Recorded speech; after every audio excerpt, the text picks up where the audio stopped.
Bonsoir, ravi de vous retrouver ce soir pour de nouvelles conversations. Émission placée ce soir sous les signes de ces hommes qui se sont efforcés de créer des ponts. Sommaire tout de suite. Il fait partie donc de ces hommes que l'on connaît peu, mais dont l'influence est énorme. Shlomo Friedrich, son nom ne vous dit peut-être rien, et pour cause, il a souvent été qualifié de diplomate de l'ombre. Il a vécu plusieurs vies en une seule. D'abord pour sauver les Juifs pendant la Deuxième Guerre mondiale, pour lutter contre l'antisémitisme ou encore à la recherche des nazis en Amérique du Sud. Mais ce qu'on retiendra, eh bien, c'est sa volonté de raffermir les relations entre la France et Israël. On recevra Yoel Haddad, un chercheur qui est entré dans les méandres de la vie de Shlomo Friedrich, cet homme de l'ombre. Il nous racontera comment un homme parti de rien posera les jalons des liens qui soudent deux nations. Toujours cette volonté de regarder en arrière pour créer des ponts. On reste au milieu du XXe siècle. Nom totem, Manitou. Je parle des Zéhi, bien sûr, les éclaireurs israélites, et de Léon Ashkenazi. De son enfance en Algérie française à sa montée en Israël, il est celui qui relie, il prie en hébreu, il fredonne en arabe et puis il parle en français. Pourquoi Manitou connaît un regain d'intérêt aujourd'hui ici en Israël auprès de la jeunesse? Et est-ce que son enseignement pourrait créer un pont entre ces Juifs et ces Israéliens? Vous vous souvenez, ces deux populations dont on parlait au moment des élections israéliennes, la résurgence de l'hébreu, celui qui passe, celui qui traverse, c'est peut-être ça la solution, la clé. On en parle en deuxième partie d'émission.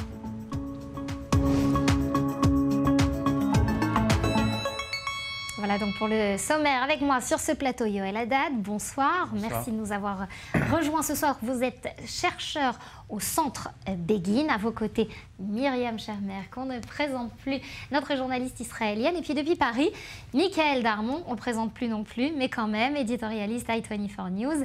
Et à présent, à la tête du Club des reporters. Alors on va s'intéresser à cette personnalité de Shlomo Friedrich. Il a été qualifié par Shimon Peres d'architecte des relations entre Israël et la France. Rien que ça, pourtant, il faut que je sois très honnête, il y a une semaine, je n'avais jamais entendu parler de cette personnalité. Myriam, vous connaissiez ? Du tout. Et justement, et c'est ça notre rôle ici dans nos conversations et sur i24 News de façon plus générale, c'est de faire connaître ceux dont on ne parle pas forcément, mais qui ont fait l'histoire avec un grand H. Alors vous avez recueilli des archives privées, personnelles, familiales de Shlomo Friedrich. Parlons d'abord, si vous le voulez bien, de cet homme. Alors, qui il était, comment il a commencé? Il est né en Pologne en 1921 dans la ville de Rymanów. Déjà adolescent, il s'engage au sein du mouvement de jeunesse Le Bétard de Jabotinsky. Au début de la Deuxième Guerre mondiale, les Allemands arrivent très vite en Pologne. Comme on le sait, il est exilé à Samarcande, en Ouzbékistan. Et il y a plusieurs étapes et finalement il se retrouve à travailler dans une fabrique soviétique de coton. Alors, je vous arrête un instant. Ouais. Parce qu'il a travaillé aussi dans des champs de betteraves. Alors ça, justement, c'est après. C'est un peu plus tard. Donc, au bout d'un moment, en 1942, les autorités soviétiques donnent l'ordre de remplacer les fabriques de coton par des fabriques de sucre. Donc les champs de coton sont complètement dévastés pour les remplacer par des champs de sucre. Et par des champs de betteraves, justement. Et là, il a une espèce d'initiative incroyable, une espèce de chutzpah israélienne. Exactement. Quand ces champs ne peuvent pas être exploités comme il le faut. Parce que le matériel qui sert à la fabrication du sucre, de l'extraction du sucre des betteraves n'est pas encore arrivé.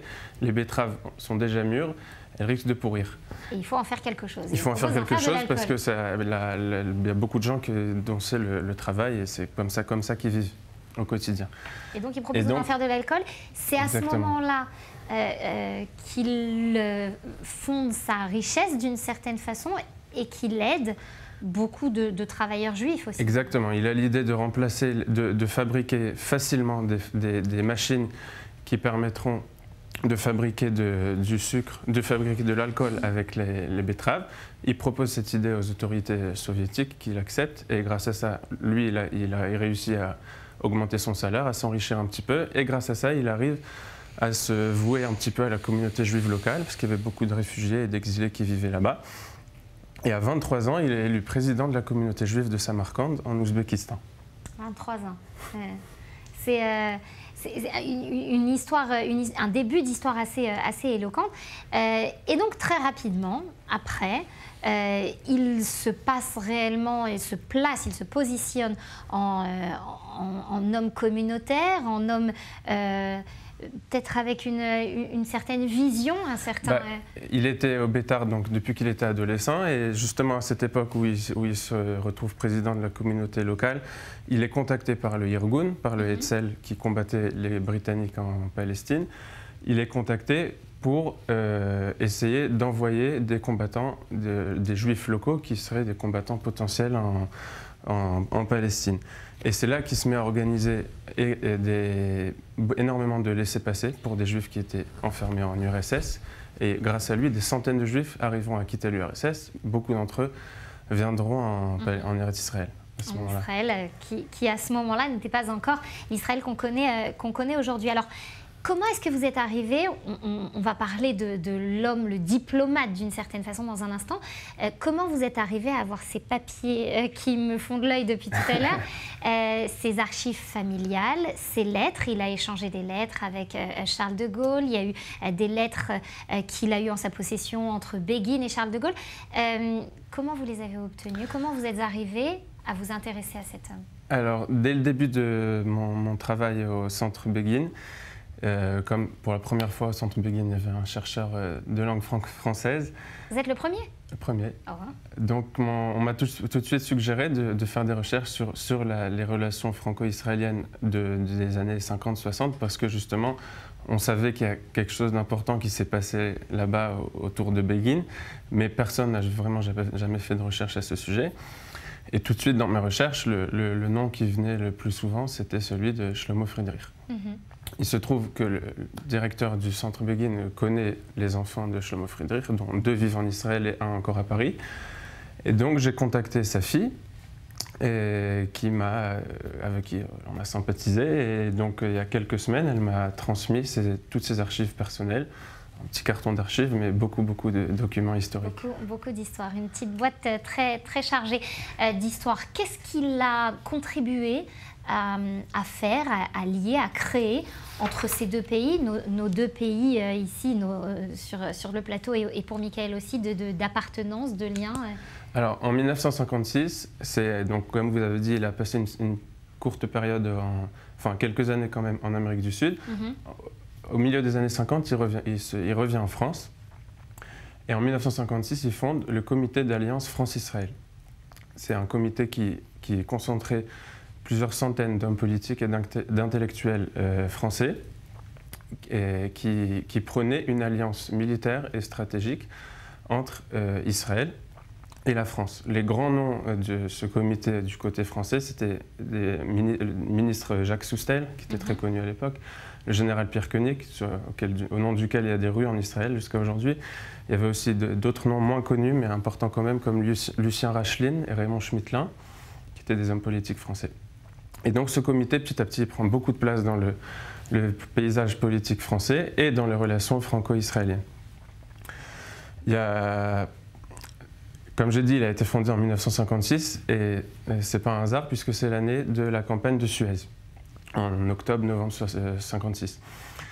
J'ai trouvé pour l'instant des indices, mais c'est quand même quelques indications sur le fait que le Friedrich, Begin et le comité auraient été impliqués dans l'organisation de la campagne de Suez. Et, Friedrich raconte dans une interview au Yediot Ahronot qu'initialement, la campagne de Suez aurait dû être une opération exclusivement franco-britannique. Ils n'avaient pas forcément l'intention de mêler Israël à cette histoire. Et ce serait une pression venue de Begin et appliquée par Friedrich qui a fait que Israël a été mêlé à cette histoire. Et grâce à ça, Israël a conquis tout le désert du Sinaï. On a dû y renoncer quelques semaines après à cause de la pression américaine. Michael, une réaction déjà à ce début d'histoire, à ces prémices de relations donc, entre la France et Israël. La France est un des premiers pays à reconnaître l'établissement de l'État d'Israël. À partir de cette période, il y a un vrai âge d'or qui va s'en suivre entre la France et Israël. Ah oui, c'est une véritable lune de miel, parce que même si effectivement les relations remontent bien au-delà, hein, puisque entre les descendants de Moïse et la fille de l'Église en France, ça a toujours été turbulent et compliqué, mais disons qu'à partir de 1948, là, il y a une sorte de tournant, parce que l'appareil militaro-industriel français est très admiratif de la saga israélienne. Beaucoup de ces grands industriels qui sont dans le système d'armement ont été dans la résistance, ont résisté à l'occupant nazi. Et voilà que la saga israélienne, pour eux, est une manière de prolonger, au fond, cette résistance. Et il y a une admiration pour ce peuple résilient, résistant, combattant, donc qui crée cet État avec l'aide internationale après la Seconde Guerre mondiale. Et donc, dès le début, il y a effectivement cet âge d'or, il y a cette volonté d'aider militairement Israël. C'est intéressant ce que l'on apprend là ce soir, parce que jusqu'à présent, au fond, l'histoire officielle fixe cet âge d'or et surtout toute l'organisation secrète à la Villa de Sèvres, avant 1956, de l'opération de la campagne de 1956, autour des ministres, autour du gouvernement travailliste de l'époque. C'est Ben Gurion, c'est Pérez, c'est Golda Meir, qui d'ailleurs font le trajet, même parfois de manière déguisée, littéralement déguisé pour ne pas être reconnu, et s'enfermer à Sèvres et négocier cette opération. Et là, c'est intéressant parce qu'on comprend qu'effectivement, les choses ont pu être plus compliquées que ça. On comprend également qu'il y a une volonté, effectivement, de la part du centre de Begin de mettre aussi en avant des personnes qui sont issues de cette famille politique. C'était intéressant de voir comment l'histoire se complète, parce qu'elle n'est évidemment jamais unilatérale. Donc il y a eu effectivement cet âge d'or qui a abouti pas seulement à la campagne 56, mais tout simplement dans la même négociation à Sèvres, dans la partie secrète du secret, tout l'établissement, on va dire, de la technologie transférée de la France à Israël pour avoir donc l'arme nucléaire. Le centre de Dimona dans le Negev est créé avec des techniciens français et israéliens, et de ce point de vue-là, c'est la France qui donne à Israël sa capacité de construire. Alors attendez, vous allez vite et vous allez loin. Michael, revenons à ces événements justement de 56 qu'on considère être le point d'orgue de cet engagement commun israélo-français avec cette nationalisation. On considère vraiment que c'est le rendez-vous de l'histoire entre ces deux pays, entre la France et Israël. Et là, ça prend une tournure toute particulière. Il joue quoi comme rôle, Friedrich, à ce moment-là? Il arrive mystérieusement, mais apparemment très facilement, à créer des liens avec les hommes politiques français de tous bords. Il devient une adresse incontournable, tout le monde le... c'est quand même incroyable, parce que c'est un peu comme l'histoire des betteraves, et c'est pour ça qu'on l'a raconté en prélude de tout ça, parce que c'est cette route spa, c'est cette allez, j'y vais, je vais tout oser, peu importe les règles, peu importe les codes, j'y vais. Il parle français à l'époque, ou il apprend pour... Même sa fille n'a pas su me dire comment il a su, comment est-ce qu'il a appris le français aussi facilement. Et on lit les textes qu'il a écrits, il avait un très beau français qui n'avait rien à jalouser aux hommes politiques français de l'époque. Et même pour ses enfants, ça reste encore mystérieux. Comment est-ce qu'il a réussi à créer ses contacts et à apprendre la langue, etc. Et donc à ce moment-là, on frappe à la porte de Shlomo Friedrich pour parler canal de Suez, pour parler, De Gaulle aussi. J'ai pas de preuve de contact direct entre De Gaulle et Friedrich. Bien que, voilà, comme je vous l'ai dit, donc ces lettres qui sont... Sortez-les, ces lettres jaunies par le temps. Qui sont des lettres du général de Gaulle. Myriam, elle est en train de zioter, mais moi aussi, je veux voir. Alors, qui sont adressées à Menachem Begin. Alors ça, c'est De Gaulle. Vous montrez quoi? De Gaulle qui écrit à Alors, Menachem ça, Begin. c'est une lettre tapée à la machine, qui est adressée à Begin par le général de Gaulle, dans lequel il félicite les guerriers hébreux, etc. Et une autre qui n'est pas datée et qui est écrite de sa main, dans lequel il... Avec une écriture assez compliquée. On arrive à distinguer monsieur. Merci, mon cher président, de votre témoignage qui m'a touché, bien cordialement à vous, Charles de Gaulle. Donc, ces lettres sont adressées à Begin, mais il se trouve qu'elles étaient dans les archives de Friedrich. Donc, peut-être que c'était l'adresse qui servait de Gaulle pour transmettre à Begin. voilà, mais par exemple, j'ai trouvé... On peut relever quand même le 10 avril 1958. Alors, le général de Gaulle dit à Begin non, d'accord. Il lui dit je n'ai pu souscrire à la demande que vous m'avez faite, mais en revanche, au nom des résistants hébreux. Est-ce que c'est pas magnifique, les résistants hébreux? Qu'est-ce que c'est beau comme Comment on parlait justement de ce terme hébreu en deuxième partie d'émission, savoir si éventuellement c'est peut-être ça la clé au conflit qu'on est en train de vivre. Mais Michael, une remarque peut-être. Quand il arrive au pouvoir en 58, De Gaulle, il s'étonne, vous me corrigez si je ne me trompe pas, de l'étroitesse des liens entre la France et Israël, mais il n'y met pas fin, il ne les modifie pas. Au contraire, il y a une espèce de bienveillance à l'égard de ce projet sioniste. Non?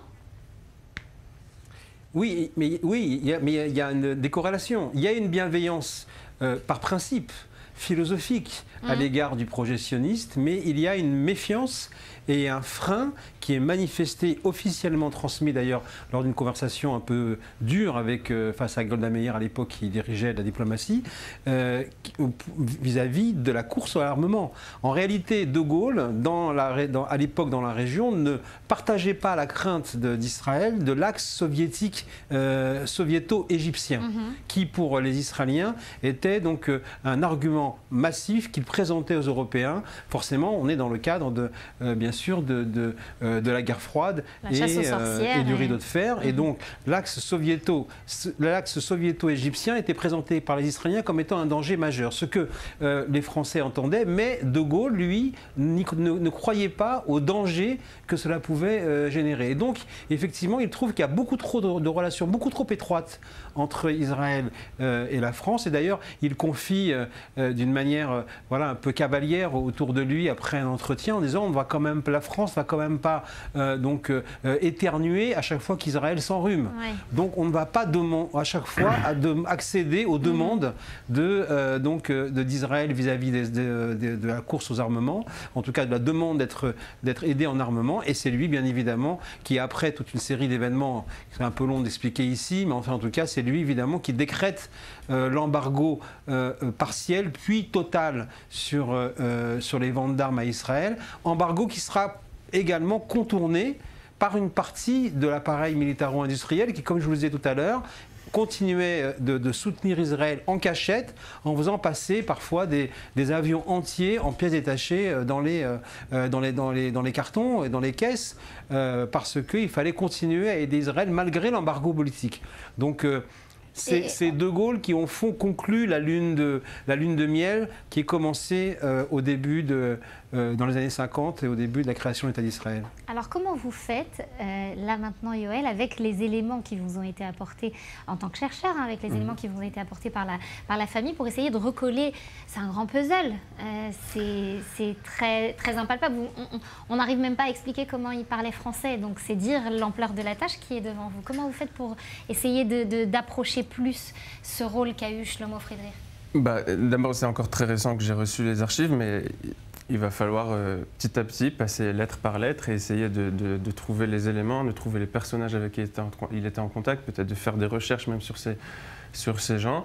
Mais par exemple, quand j'ai passé en revue dernièrement des centaines de lettres de l'ambassadeur d'Israël en France, Walter Ethan, qui était ambassadeur en France dans les années 60, et j'ai trouvé par exemple une lettre dans laquelle il demande, lors d'un voyage de Shlomo Friedrich en Israël, il demande au ministère des Affaires étrangères israélienne de lui permettre une entrevue avec le Premier ministre Levi Eshkol, tellement il reconnaît son importance.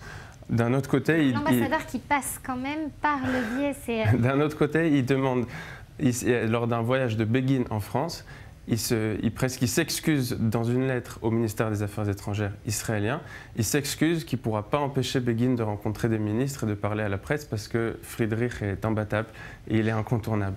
Et la lettre peut-être la plus intéressante, c'est celle-ci, qui est assez longue, dans laquelle Walter Ethan raconte que Shlomo Friedrich est venu l'a contacter parce qu'il a reçu des contacts venant du RSS, comme quoi qu'il serait peut-être intéressé à renouveler les liens avec Israël. Il y a eu une période où les liens étaient inexistants.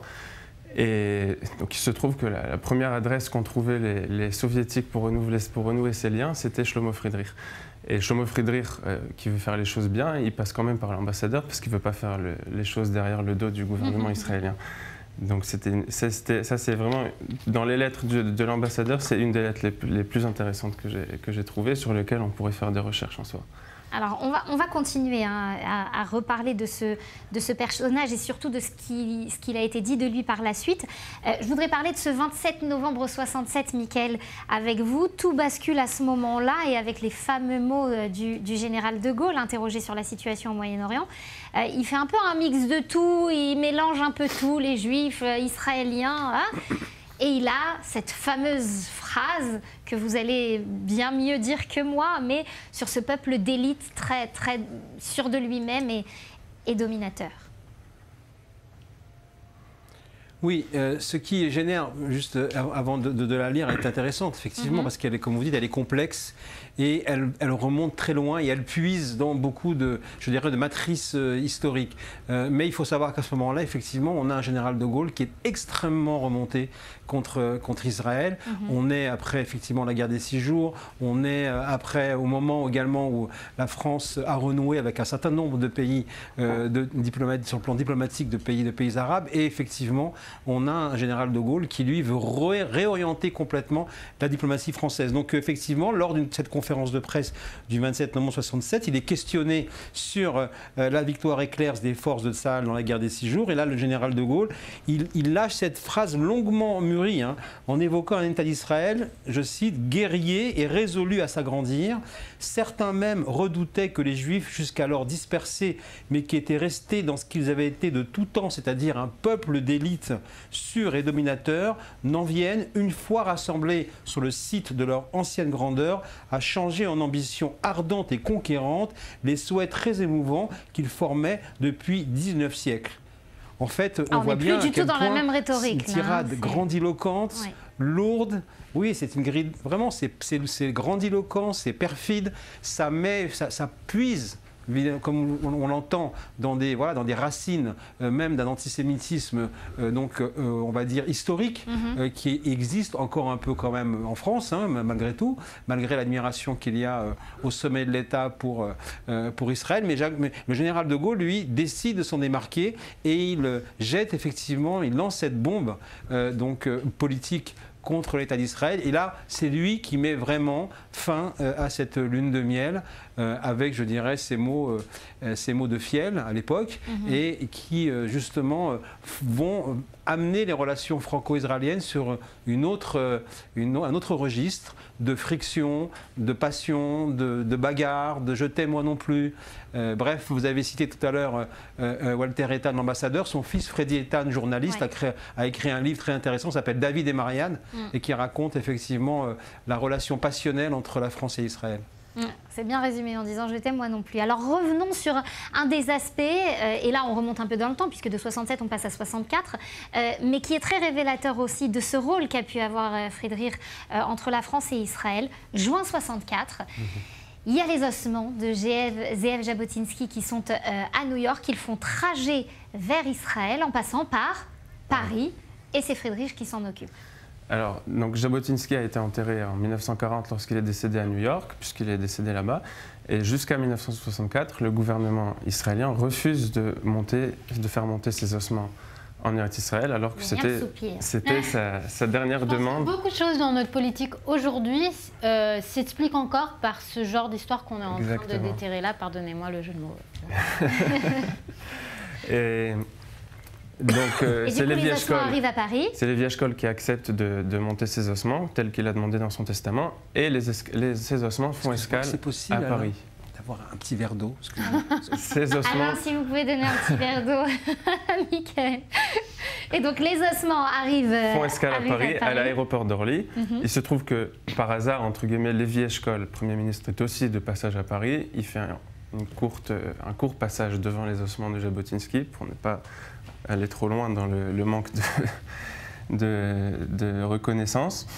Et il se trouve que l'armée, enfin le ministre de la Défense française donne l'autorisation, apparemment sur la demande du général Pierre Koenig, donne l'autorisation à l'armée française de faire honneur à Ze'ev Jabotinsky. Ce qu'il n'a pas eu en Israël quand il est arrivé. Il n'a pas eu d'honneur militaire, il l'a eu à Paris. En quoi c'est lié? Pourquoi on en paye les pots cassés de cette espèce de Parce que c'est reconnaissance trop quand molle. vous entendez, quand on parle beaucoup aujourd'hui de l'héritage commun, de tronc commun, de culture commune. Si on n'arrivait même pas à honorer les leaders, tout de droite qu'ils soient, d'accord, si on avait vraiment une difficulté. Vous savez, on a beaucoup parlé du système judiciaire la semaine dernière, et une des réformes proposées, c'est éventuellement que les conseillers juridiques soient des nominations politiques et non des hauts fonctionnaires. Et une des choses que j'ai entendues, c'est de dire mais c'est retourner en arrière, puisque avant, systématiquement, avec le petit carnet rouge, on donnait les postes à des gens qui venaient des bons partis, des bons endroits, et on les a rendus fonctionnaires pour éviter ce genre de problème, pour éviter que tout passe par le personnel, par le réseau, par le carnet d'adresse, par avoir la bonne idéologie. Et on en est là aussi quelque part. C'est-à-dire qu'aujourd'hui, cette espèce de retour du balancier qu'on observe dans la société israélienne, que certains jugent trop important, il vient aussi du fait qu'on n'a pas du tout su avoir un minimum de ce qu'on appelle la mamlartiout, donc la fédération de l'État.